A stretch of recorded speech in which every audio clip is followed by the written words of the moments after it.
menjelaskan tentang sejarah terbentuknya ASEAN dan pengaruh interaksi ASEAN di bidang ekonomi. Di sini saya akan menjelaskan tentang sejarah terbentuknya ASEAN.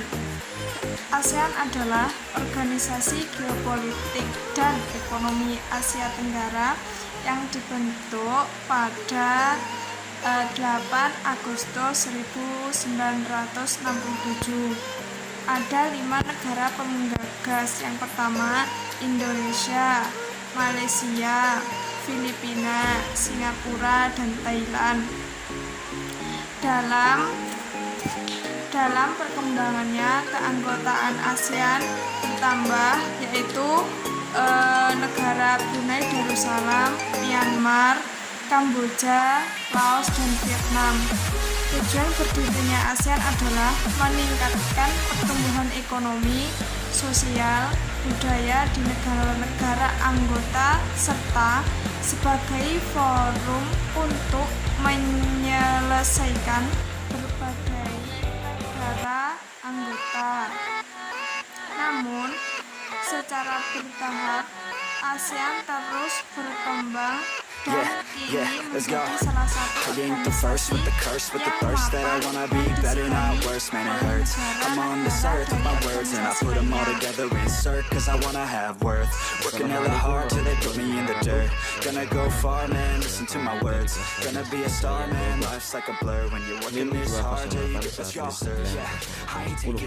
Pada kesempatan kali ini saya akan melanjutkan penjelasan dari teman presentasi saya, yaitu Fatih Agus Saadah, yaitu tentang dampak negatif dan positif keberadaan ASEAN terhadap Indonesia di bidang ekonomi. MEA dibentuk dilandaskan pada 4 pilar, yaitu menjadikan ASEAN sebagai pasar tunggal dan pusat produksi. Yang kedua yaitu menciptakan pertumbuhan ekonomi yang kompetitif dan integrasi ke ekonomi global.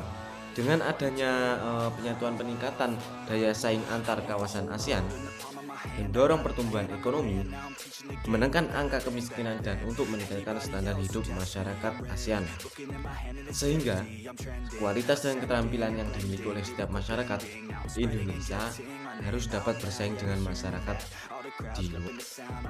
Adapun dampak positif dan negatif MEA di Indonesia, yaitu yang positif yaitu aspek perdagangan. Perdagangan merasakan segala hambatan, perdagangan menjadi berkurang, bahkan tidak ada juga akan terjadi peningkatan kapasitas ekspor produk lokal ke mancanegara dan meningkatkan devisa negara. Jadi dari dampak positif ini, perdagangan yang ada di Indonesia maupun di luar negara Indonesia akan meningkatkan kapasitas ekspor dan lokal ke mancanegara.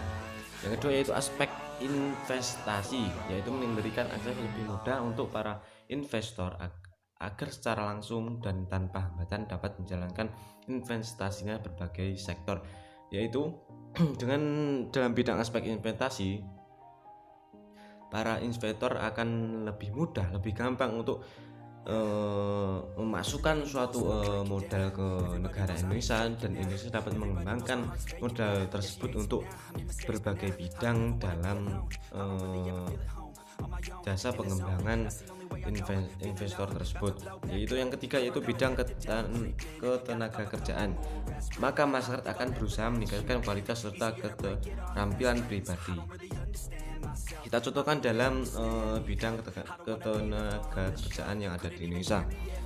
Semakin kualitas kerja atau karyawan atau pegawai yang ada di Indonesia itu menjadi lebih baik, itu akan mengangkat nama baik Indonesia. Itu dalam segi yang selanjutnya, yaitu dalam segi negatif, yaitu segi kompetisi, yaitu meningkatnya kompetisi atau persaingan terhadap produk dalam negeri dan luar negeri. Yaitu dalam dampak negatif ini, Indonesia ataupun orang luar yaitu akan terjadi adanya persaingan, yaitu antara produk luar dan produk Indonesia. Sama halnya itu akan lebih memamerkan produk-produk yang lebih unggul. Yaitu yang selanjutnya itu segi eksploitasi, yaitu contohnya yaitu Indonesia memiliki sumber daya alam tapi tidak mampu diolah sendiri. Saya contohkan dalam bidang pariwisata ada berbagai tempat yang ada di Indonesia, yaitu contohnya Pacitan itu ada suatu pantai yang cukup indah, tapi masyarakat di sekitar Pacitan itu tidak bisa mengolah sebuah pariwisata tersebut, sehingga masyarakat tersebut atau Indonesia lebih memutuskan untuk menyerahkan wisata tersebut untuk diolah ke pihak luar negeri, sehingga masyarakat tersebut hanya merasakan uang yang banyak, tapi setelah itu hasilnya orang luar negeri itu lebih memiliki atau mendapatkan sebuah uang yang lebih banyak.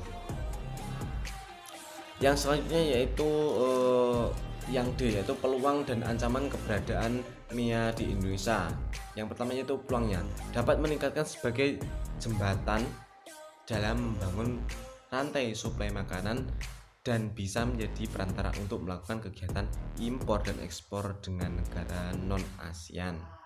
Jadi dengan adanya MIA ini, Indonesia maupun dari luar Indonesia atau non ASEAN dapat bekerja sama dalam hal perdagangan di ASEAN ini, sehingga dapat memperlancar peningkatannya adanya